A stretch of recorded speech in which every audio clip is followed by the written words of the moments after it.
नमस्कार मित्रांनो, स्वागत आहे तुमचं आपल्या इन्फॉर्मेशन स्टडी सेंटर या यूट्यूब चॅनलवर. तर मित्रांनो, 10वी पासवर उमेदवारांसाठी पुन्हा एक मोठी सुवर्ण संधी आलेली आहे. तर आदिवासी विभागात चौकीदार पदासाठी भरती प्रक्रिया सुरू झालेली आहे. तर मित्रांनो, आजच्या व्हिडिओमध्ये आपण चौकीदार पदाची बेसिक माहिती आणि चौकीदार पदाचा अभ्यासक्रम कसा असणार आहे याबद्दलचं अभ्यासक्रमाचं संपूर्ण डिकोडिंग करणार आहे आणि कोणत्या ऑनलाईन परीक्षेला कोणत्या टॉपिकवर प्रश्न येतात याबद्दलची संपूर्ण माहिती आपण या व्हिडिओमध्ये घेणार आहोत. चला तर मग सुरू करूया आजच्या व्हिडिओला. तर मित्रांनो, सर्वात पहिल्यांदा आपण चौकीदार पदाची बेसिक माहिती घेऊ. तर या पदाचं नाव आहे चौकीदार आणि ही भरती आदिवासी विभागाअंतर्गत होणार आहे. तर शैक्षणिक पात्रता किमान 10वी उत्तीर्ण असणं आवश्यक आहे. परीक्षा पद्धती ऑनलाईन आहे. यामध्ये TCS किंवा IBPS घेईल किंवा फॅपटेक म्हणून एक कंपनी आहे. या तिन्ही कंपनीपैकी एका कंपनीमार्फत ही परीक्षा होणार आहे. तर नोकरीचे ठिकाण महाराष्ट्रातील विविध कार्यालय असणार आहेत आणि नोकरीचा प्रकार ही सरकारी नोकरी असणार आहे. त्यामुळं तुम्हाला याचा फॉर्म भरायचा आहे. तर या परीक्षा पद्धत अशी असणार आहे की 25 प्रश्न मराठीचे, 25 प्रश्न इंग्लिशचे आणि मॅथ रिजनिंगचे 25 प्रश्न आणि GSचे 25 प्रश्न, अशा प्रकारे 25-25चा पॅटर्न असणार आहे आणि प्रत्येक प्रश्नाला 2 मार्क्स असणार आहे. अशा 200 मार्काचा पेपर होणार आहे. म्हणजे 100 प्रश्न 200 मार्कासाठी असणार आहेत. अशा प्रकारे मराठी, इंग्लिश, गणित बुद्धिमत्ता आणि GS या 4च विषयावरती तुम्हाला ही परीक्षा देता येणार आहे. तर चौकीदार पदाचे म्हणजे काम असं असतं की आश्रमशाळा असतील, वसतिगृह असतील, कार्यालय असतील, तर या ठिकाणी सुरक्षा आणि देखरेखीचं काम करायचं हे चौकीदार पदाचं काम असतं. अशा प्रकारे ही 10वीवर चांगली संधी आलेली आहे. तर आता आपण अभ्यासक्रम बघणार आहोत. तर सुरुवातीला आपण मराठीचा सिलेबस बघू आणि त्यामध्ये कोणत्या टॉपिकवर प्रश्न येतात याबद्दलची माहिती घेऊ. तर सर्वात पहिल्यांदा असतं व्याकरण. तर व्याकरणामध्ये नाम, सर्वनाम, विशेषण, क्रियापद, काळ, विभक्ती असेल, वचन, लिंग, समानार्थी विरुद्ध शब्द, म्हणी व वाक्य, प्रचार, शुद्धलेखन, संधी, समास, अलंकार यावरती प्रश्न असतात. त्यानंतर शब्दसंग्रह. शब्दसंग्रहामध्ये समानार्थी शब्द, विरुद्धार्थी शब्द, समुदर्शक शब्द, वाक्यप्रचार, शब्दाचे प्रकार यावरती प्रश्न असतात. अशा प्रकारे व्याकरण आणि शब्दसंग्रह यावरती 20 प्रश्न असतात. वाक्यरचना यामध्ये वाक्य शुद्ध करा, काळ ओळखा, वाक्याचे प्रकार असतात ते प्रकार ओळखायचं. अशा प्रकारचे वाक्यरचनेवरती सुद्धा ऑनलाईन परीक्षेमध्ये प्रश्न विचारले जातात. तसं तुम्हाला उतारा हे असतो, तर उतार्यावर आधारित प्रश्न असतात. या उतार्यावरती तुम्हाला 5 प्रश्न असतात. अशा प्रकारे हे 25 प्रश्न मराठीमध्ये येतात. त्यामुळे तुम्हाला मराठीत चांगला अभ्यास करायचा आहे. त्यामुळं मराठीचा स्कोअर आल्यानंतर चांगला स्कोअर येतो आपला पेपरमध्ये. त्यामुळं मराठीचा अभ्यास असणं आवश्यक आहे. त्यानंतरचा विषय आहे इंग्लिश. तर इंग्लिश हा खूप विषय अवघड जातो. त्यामुळे इंग्लिशचाही अभ्यास करावा लागणार आहे. कारण का आपल्याला जर मेरिटमध्ये यायचं असेल तर इंग्लिशचा अभ्यास करणं आवश्यक असते. तर इंग्लिशमध्ये आपल्याला स्कोअर काढण्यासाठी सगळ्यात महत्त्वाचं असतं रीडिंग कॉम्प्रेशन. म्हणजे एक पॅसेज आलेला असतो, त्या पॅसेजवर 5 प्रश्न असतात.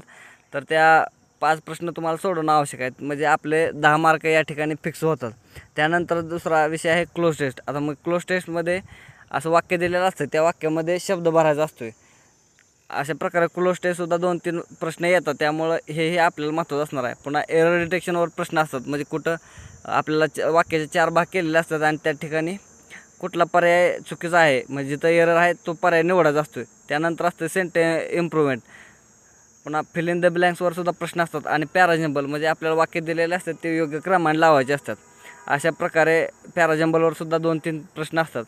पुन्हा सेंटेन्स रिअरेंजमेंट असेल, सिनोनिम्स अँटोनिम्सवर 1-2 प्रश्न असतात. इडियम्स आणि phrases, active passive voice, direct indirect speech, spotting error, one word substitution, अशा या टॉपिकवर बरेच प्रश्न असतात. तुम्हाला हे सगळ्यात महत्त्वाचे हे टॉपिक करायचे आहेत. आणि व्हॉकॅब्युलरीमध्ये सुद्धा हे करायचं आहे, सिनोनिम्स अँटोनिम्स. सिनोनिम्स अँटोनिम्स नाही केलं तर चालते, कारण त्यावर 1-2 प्रश्न येतात, परंतु त्याला खूप जास्त अभ्यास करावा लागतो. त्यापेक्षा इडियम्स आणि फ्रेजेस असेल, एरर, स्पॉटिंग एरर असते त्यामध्ये, म्हणजे स्पेलिंग मिस्टेक ही ते आपण स्पेलिंग एरर असेल, वन वर्ड सबस्टिट्यूशन असेल, याचा जास्त अभ्यास केला तरी चालतो आहे. अशा प्रकारे इंग्लिशचा तुम्हाला अभ्यास करायचा आहे. त्यानंतरचा विषय आहे GS. आता GSमध्ये बरेच विषय आहेत. तर त्यामध्ये सगळ्यात महत्त्वाचा भारताचा इतिहास. तर भारताच्या इतिहासावर प्राचीन, मध्ययुगीन, आधुनिक इतिहास, महाराष्ट्र स्वातंत्र्य संग्राम, महत्त्वाच्या घटना यावरती प्रश्न असतात. तर तुम्हाला भारताचा इतिहास करायचा आहे. पुन्हा भारतीय भूगोल करायचा आहे. त्यामध्ये भौतिक, आर्थिक, सामाजिक भूगोल असेल, नद्या, पर्वत, माती, हवामान, वनसंपदा याबद्दलची माहिती तुम्हाला असणं आवश्यक आहे. त्यानंतर भारतीय राज्यव्यवस्था.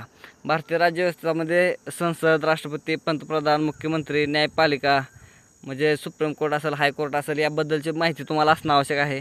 निवडणूक आयोग, कॅग या संदर्भात ही माहिती तुम्हाला असणं आवश्यक आहे. तर यावरती खूप डिटेल प्रश्न येणार नाहीत, पण हे 10वी परीक्षेवर 10वीच्या बेसवर असल्यामुळे खूप अवघड प्रश्न येणार नाहीत, परंतु आपल्याला बेसिक माहिती आवश्यक असणार आहे.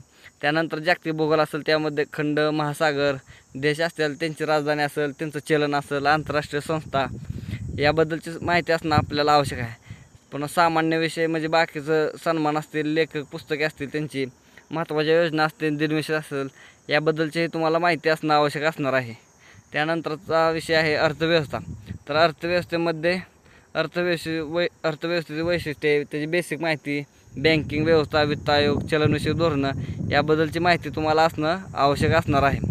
पुन्हा राज्यघटनेचाही तुम्हाला अभ्यास असणं आवश्यक असणार आहे. पुन्हा राज्यघटनेचे वैशिष्ट्य काय आहेत, मूलभूत अधिकार, मार्गदर्शक तत्त्वे असतील, घटना दुरुस्ती असतील, याबद्दलची तुम्हाला माहिती असणं आवश्यक असणार आहे. त्यानंतर विज्ञानामध्ये शोध व संशोधक असेल, अवकाश संशोधन, संगणक, पर्यावरण हेही तुम्हाला अभ्यास करायचा आहे. चालू घडामोडीमध्ये महत्त्वाच्या स्पर्धा असतील, त्यांचं विजेते असेल, खेळाडू असतील, ऑलिम्पिक आता झाले ते ऑलिम्पिकची माहिती असणं आवश्यक आहे. आशियाच्या ज्या स्पर्धा झालेल्या आहेत त्याबद्दलची माहिती असणार आहे. विश्वचषक आता चालू असलेली IPL ही याबद्दलची माहिती असणार तुम्हाला आवश्यक असणार आहे. राष्ट्रीय आंतरराष्ट्रीय चालू घडामोडी, नियुक्त्या, परिषदा, अहवाल हे तुम्ही करून ठेवायचं आहे. अशा प्रकारे GS हा मोठा सब्जेक्ट आहे. यामध्ये विविध विषयावर प्रश्न येतात, त्यामुळे तुम्हाला हे GSचं सगळ्याच बेसिक माहिती करून ठेवायची आहे. आता सगळ्यात महत्त्वाचा म्हणजे गणित आणि बुद्धिमत्ता हे विषय तेवढा महत्त्वाचा, कारण का ह्याच्यावरचे प्रश्न बऱ्यापैकी सोप्या पद्धती असतात आणि एवढे टॉपिक केले की प्रश्न मग त्यांचे मार्क्स मिळतात. त्यामध्ये संख्या पद्धत असेल, simplification, approximation, number series, quadratic equation, ते इक्वेशन असतात त्यावरती आता सध्या ऑनलाईन परीक्षेला एवढे प्रश्न येत नाहीत, पण ते टॉपिक करणं तुम्हाला आवश्यक आहे. त्यानंतर गणितामध्ये पर्सेंटेज, प्रॉफिट लॉस, रेशो आणि प्रोपोर्शन, काळ, काम, वेळ, अंतर, पुन्हा चक्रवाढ व्याज, साधे व्याज म्हणजे सरळ व्याज, चक्रवाढ व्याज, सरासरी असेल, भागीदारी, क्षेत्रफळ काढायचं, घनफळ, हे चौरस, क्षेत्रफळ, त्रिकोण, भूमितीमध्ये हे प्रश्न येतात. जास्त प्रश्न नसतात, परंतु एकदा तुम्हाला करणं आवश्यक असणार आहे. पुन्हा डाटा इंटरप्रिटेशनवर फिक्स प्रश्न असतात. पुन्हा संभाव्यतावर बी प्रश्न नसतात, त्यामुळे हे काही एवढं महत्त्वाचं नाही. पण हे आता सांगितलेलं टॉपिक तेवढं तुम्ही करणं आवश्यक असणार आहे. सगळ्यात महत्त्वामध्ये यामध्ये बुद्धिमत्तेवर ऑनलाईन परीक्षेला जोर दिला जातो. त्यामुळे रक्तसंबंध म्हणजे नातेसंबंध असेल, विधान निष्कर्ष असेल, दिशाज्ञान, पुन्हा पझल असतात. अशा बैठक व्यवस्थेचे हे पझल असतात, ते पझल तुम्हाला सोडवणं आवश्यक असणार आहे. त्यानंतर रो अँड रँकिंगचे प्रश्न असतील, कोडिंग, डिकोडिंग, पुन्हा सांकेतिक भाषा, तुलना असते, घड्याळ, कॅलेंडर यावरती फिक्स प्रश्न असतात. पुन्हा इनपुट आउटपुटवर आता सध्या तर काय प्रश्न आलेला नाही, परंतु भविष्यात येऊ शकतो, त्यामुळे तुम्हाला ते बेसिक माहिती करून ठेवणं आवश्यक असणार आहे. पुन्हा आकृत्यावर प्रश्न असतात, अक्षर मालिका, संख्या मालिका, शब्द मालिका, पुन्हा त्याला मिसिंग टर्म ओळखणे, व्हेन आकृत्या, लॉजिकल रिजनिंगवर प्रश्न असतात. अशा प्रकारे तुम्हाला गणित आणि बुद्धिमत्तेवर प्रश्न असतात. तर हे दिलेले टॉपिक आहेत, यावरती प्रश्न असतात, त्यामुळे तुम्हाला हे करणं आवश्यक असणार आहे. तर अशा प्रकारे तुम्ही संपूर्ण सिलेबस जर कव्हर केला तर तुम्हाला हे चौकीदार पद भेटू शकते. तर मित्रांनो, चौकीदार पद जरी छोटं वाटत असलं तर हे सरकारी नोकरी 100% संधी आहे. योग्य प्लॅनिंग असेल, सातत्यपूर्ण अभ्यास असेल तर तुमची निवड नक्की होऊ शकते. जर तुम्हाला हा व्हिडिओ आवडला असेल तर लाईक करा, मित्रांसोबत शेअर करा आणि अशाच भरतीसाठी आपल्या चॅनलला सबस्क्राईब करा. धन्यवाद.